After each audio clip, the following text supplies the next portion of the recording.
मुख्यमंत्री कैंप कार्यालय देहरादून में सम्मान समारोह का आयोजन किया गया। कार्यक्रम में सीएम पुष्कर सिंह धामी ने नामुमकिन को मुमकिन कर दिखाने वाले रेड माइनर्स को सम्मानित किया।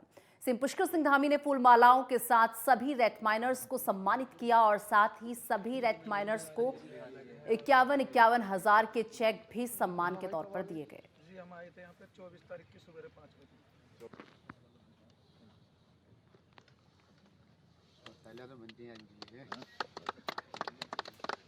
तो आपको बता दें कि उत्तरकाशी में जो टनल हादसा हुआ था उसमें रेड माइनर्स ने जो अपनी अहम भूमिका निभाई थी, आज सीएम पुष्कर सिंह धामी ने उन सभी रेड माइनर्स को सम्मानित किया है और सम्मानित करते हुए आपको बता दें 51-51 हजार रुपए की राशि उन्हें दी है। तो 17 दिन तक ये रेस्क्यू चला था और 17वें दिन जो है उन मजदूरों को बाहर निकाला था और उसमें रेड माइनर्स की एक अहम भूमिका थी। तो आज इन्हीं रेड माइनर्स को सीएम पुष्कर सिंह धामी द्वारा सम्मानित किया है, शॉल उड़ाकर इन्हें सम्मानित किया और साथ ही साथ आपको बता दें 51-51 हजार रुपए की राशि भी इन रेड माइनर्स को दी गई है।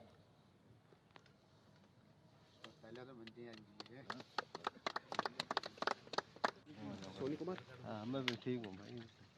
देखिए, पहले तो मैं जितने लोगों ने भी रेस्क्यू ऑपरेशन में अपना योगदान दिया, सहयोग किया, हर एक का मैं बहुत धन्यवाद करना चाहता हूँ।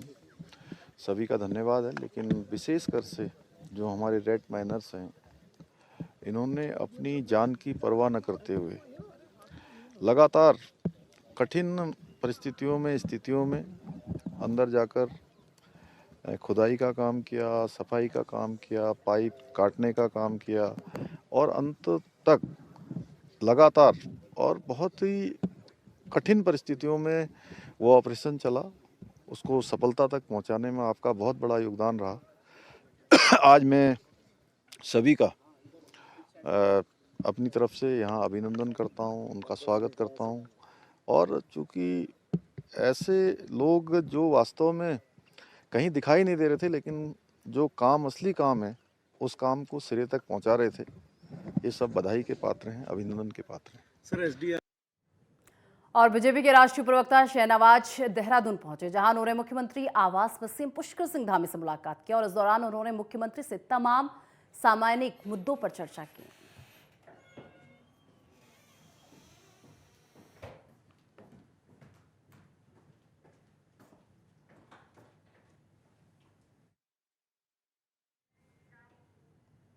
और उपराष्ट्रपति जगदीप धनखड़ की मिमिक्री को लेकर बीजेपी विपक्ष पर हमलावर है और इसी कड़ी में उत्तराखंड में बीजेपी किसान मोर्चा ने सभी जिला मुख्यालयों पर प्रेस कॉन्फ्रेंस की और विरोध जताया। किसान मोर्चा के प्रदेश अध्यक्ष जोगिंदर पुंडीर ने उपराष्ट्रपति की मिमिक्री को लेकर पूरे ओबीसी समाज का अपमान करार दिया है। और उनकी मंशा भी आपको मालूम है। हम मानते हैं कि चुनाव में जो, मैं तो एज ए स्पोर्ट्समैन बोल रहा हूं, जब दो टीम खेलती है तो एक हारती एक जीतती है। ये तीन राज्यों की हार की एक खींच, एक झुंझलाट दिखती है I.N.D.I.A. जिन्होंने इंडिया को भी ऐसे डॉट डॉट करके खंडित करने का प्रयास किया।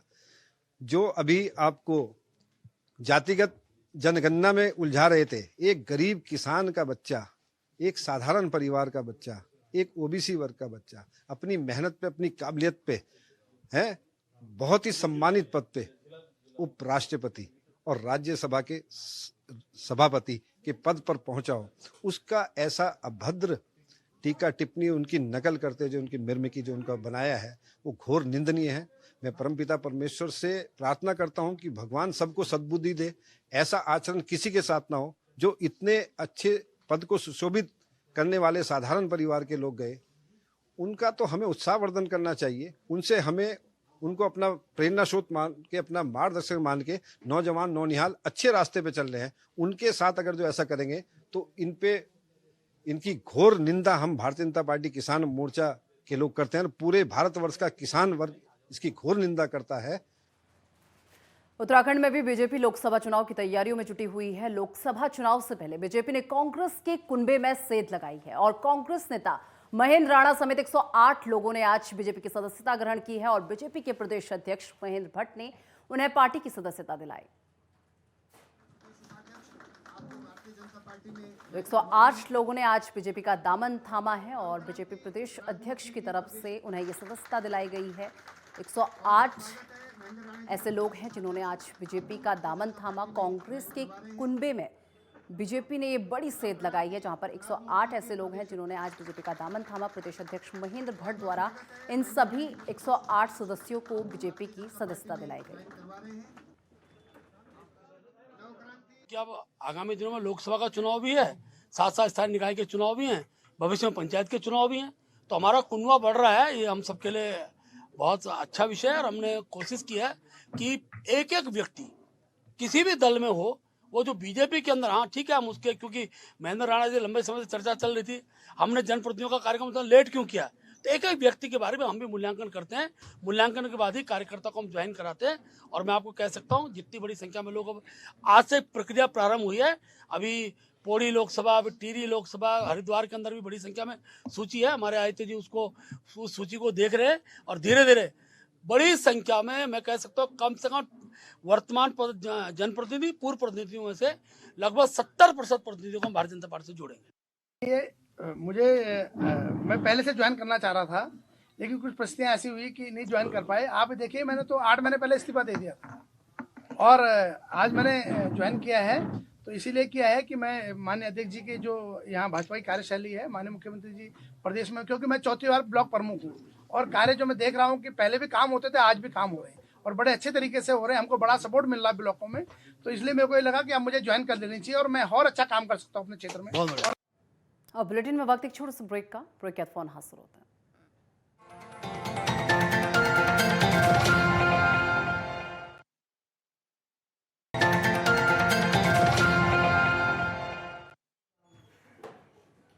ब्रेक के बाद एक बार फिर से आप सभी का स्वागत है। केरल में कोरोना के नए वेरिएंट की दस्तक के बाद स्वास्थ्य मंत्रालय अलर्ट मोड पर आ गया है। वहीं उत्तराखंड सरकार ने भी नए वेरिएंट JN.1 को लेकर एडवाइजरी जारी कर दी है।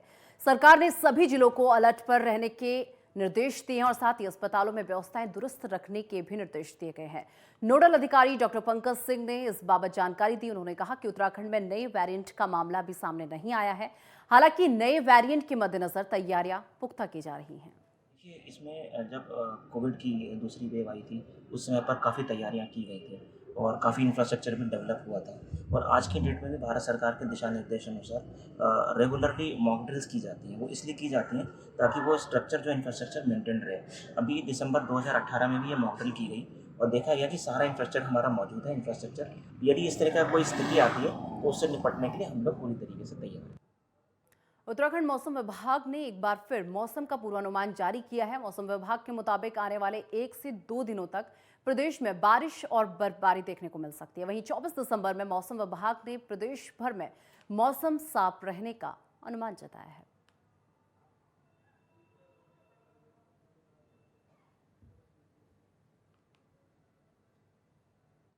तेईस को दिख रहा है कि थोड़ा जो है एक पश्चिमी विक्षोभ है, हालांकि बहुत ज़्यादा तो एक्टिविटी उसकी नहीं दिख रही है, पर आप कह सकते हैं कि ठीक है, गढ़वाल में छुटपुट कहीं पे, या जो अंदर कमार डिस्ट्रिक्ट है कुमाऊं रीजन के भी, जिसमें कि पिथौरागढ़ और बागेश्वर है, तो उनमें छुटपुट एक्टिविटी हायर रीचेज में विशेषकर लाइट एक्टिविटी हो सकती है, रेन और स्नोफॉल की। तो स्नोफॉल तो 3000 मीटर या उससे अधिक ऊंचाई के जो क्षेत्र है उसमें ही संभावना है।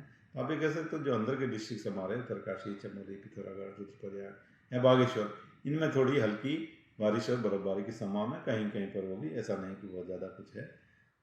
और भी गढ़वाल के डिस्ट्रिक्ट देखें तो क्लाउडिंग रहेगी 23 को, और बूंदाबांदी कहीं हो सकती है। इस तरह की सिचुएशन में दिख रही है। आज 24 से फिर साफ हो जाएगा मौसम, तो आगे भी ऐसे जो 8 से 10 दिन का आगे, उसके बाद 5-7 दिन और जो दिखता है, तो उसमें भी दिख रहा है कि मौसम करीब साफ रहने वाला है। कोई सिस्टम जो है आता हुआ दिख नहीं रहा है। उत्तराखंड शासन के कार्यक्रम क्रियान्वयन सचिव दीपक कुमार ने जनपद चमोली में विभागीय अधिकारियों की बैठक ली और बैठक में विकास कार्यों की समीक्षा की गई। उन्होंने विभागीय अधिकारियों को केंद्र और राज्य सरकार की जन कल्याणकारी योजनाओं का 100% लाभ आम जन तक पहुंचाने के निर्देश दिए।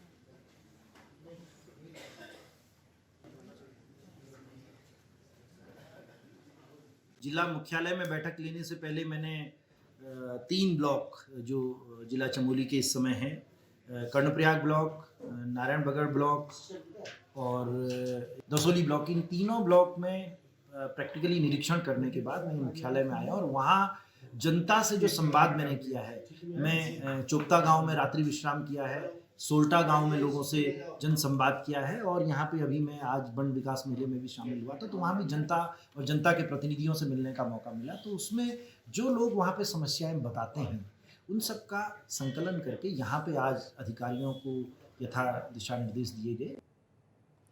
पौड़ी में पीआरडी विभाग की तरफ से जिला स्तरीय महोत्सव का आयोजन किया गया। कार्यक्रम में जिला पंचायत अध्यक्ष शांति देवी बतौर मुख्य अतिथि शामिल हुई और दीप प्रज्वलित कर कार्यक्रम का शुभारंभ किया। कार्यक्रम में ब्लॉक स्तर पर विजय रही टीमों ने लोकगीत, लोक नृत्य पेश किए।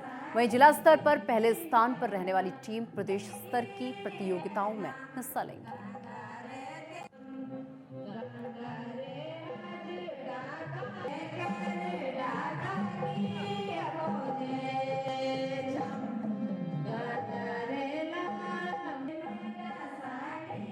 तो जो ये हमारा युवा कल्याण विभाग इस चीज को आगे हमारी नई पीढ़ी को जो ये दिखाना चाह रहे हैं, तो बहुत अच्छी पहल है। यहाँ पर हमारे महिलाएं हर पर उसमें आगे दिख रही है, बढ़ चढ़ कर भाग ले रही है। मैं सभी महिलाओं को यहाँ पर बधाई देती हूँ, शुभकामनाएं देती हूँ, उनके उज्जवल भविष्य की कामना करती हूँ। युवा कल्याण विगत कई सालों से युवा महोत्सव कराता आया है और युवा महोत्सव में इस बार थोड़ा नई गाइडलाइंस के साथ हमारी टीमें राज्य स्तर में जाएगी और राज्य स्तर के बाद नेशनल स्तर पर जाएगी। इसमें लोकगीत, लोक नृत्य और एकांकी की प्रस्तुति यहाँ पर की जा रही है। इसके अलावा इस बार वर्ष एकल लोकगीत, एकल लोक नृत्य, शास्त्रीय गायन के अलावा बहुत सारी जो व्यक्तिगत इवेंट्स हैं वो की जानी है। और रामनगर वन प्रभाग की तरफ से सिटी फॉरेस्ट एरिया को विकसित किया गया है। यहाँ नगर वन के नाम से एक पार्क बनाया गया है जिसमें बाल वाटिका, ओपन जिम के साथ वन्यजीवों की तस्वीरों को पत्थरों पर उकेरा गया है। पार्क में सैलानी बड़ी संख्या में पहुंच रहे हैं और पर्यटकों के लिए 20 रुपये का शुल्क निर्धारित किया गया है। वन विभाग को 17 दिनों में 60,000 रुपये का राजस्व प्राप्त हो चुका है।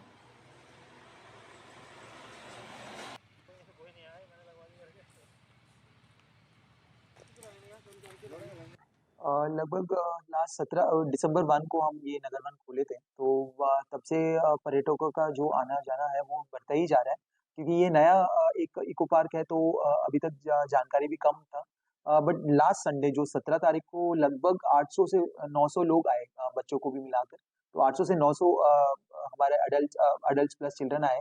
तो और अभी तक वो 17 दिन का हमारा जो कलेक्शन है, जो 20 रुपए पर टिकट जो लेते हैं, वो लगभग 60,000 रुपीज पार कर चुका है। उसके साथ साथ 4-5 लोगों ने मंथली पास भी बना लिए।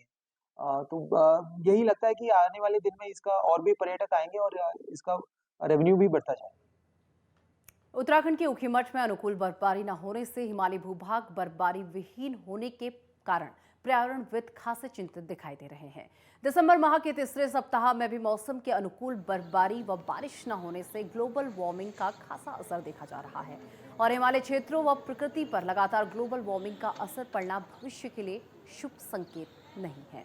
केदार घाटी के निचले क्षेत्रों में मौसम के अनुकूल बारिश न होने के कारण काश्तकारों की रबी की फसलें समाप्ति की कगार पर होने से काश्तकारों को भविष्य की चिंता सताने लगी है और आने वाले दिनों में यदि मौसम के अनुकूल बर्फबारी नहीं होती तो तुंगनाथ घाटी का पर्यटन व्यवसाय खासा प्रभावित हो सकता है।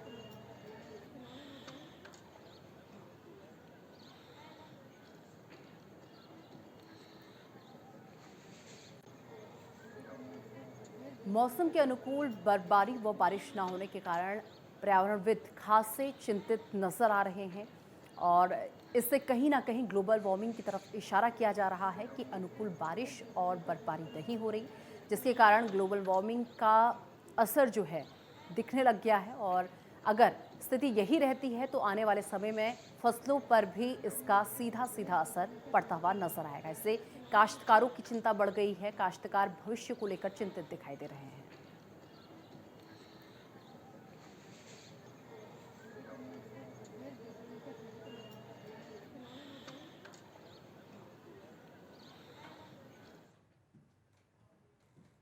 उत्तराखंड के बागेश्वर में जन औषधि केंद्र बैजनाथ के दवा खाने में 69 दवाइयां बाहर से मिलने और 15 दिन से बागेश्वर का जन औषधि केंद्र बंद होने और दवा नहीं मिलने से नाराज कांग्रेस ने कड़ी आपत्ति जताई है। कांग्रेस जिला अध्यक्ष भगवत सिंह डसीला ने कहा कि जन औषधि केंद्र में बाहर की दवाइयां मिलना एक बड़ा घोटाले को दर्शाता है और आगे कहा कि जन औषधि केंद्र संचालक व प्रभारी चिकित्सा अधिकारी सामुदायिक स्वास्थ्य केंद्र बैजनाथ के खिलाफ अभी तक कोई कार्रवाई नहीं हुई है और इसके साथ ही स्वास्थ्य मंत्री और सीएमओ बागेश्वर का सामूहिक पुतला भी दहन किया गया।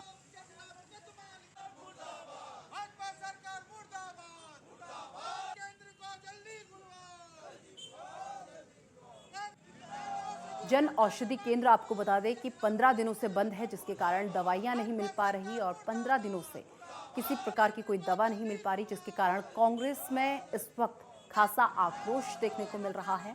और इसी के चलते आपको बता दें कि कांग्रेस की तरफ से स्वास्थ्य मंत्री सीएमओ का पुतला जो है बनाया गया, फिर उसका दहन किया गया और जमकर नारेबाजी की गई।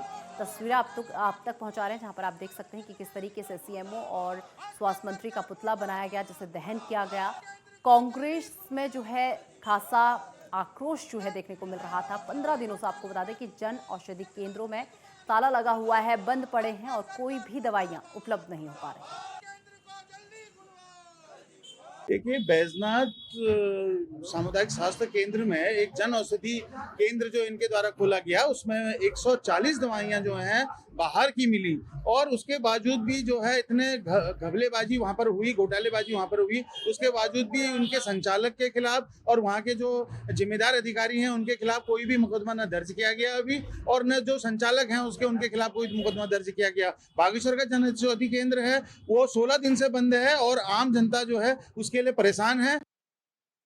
वक्त एक छोटे से ब्रेक का, ब्रेक के बाद फोन हाजिर होते हैं।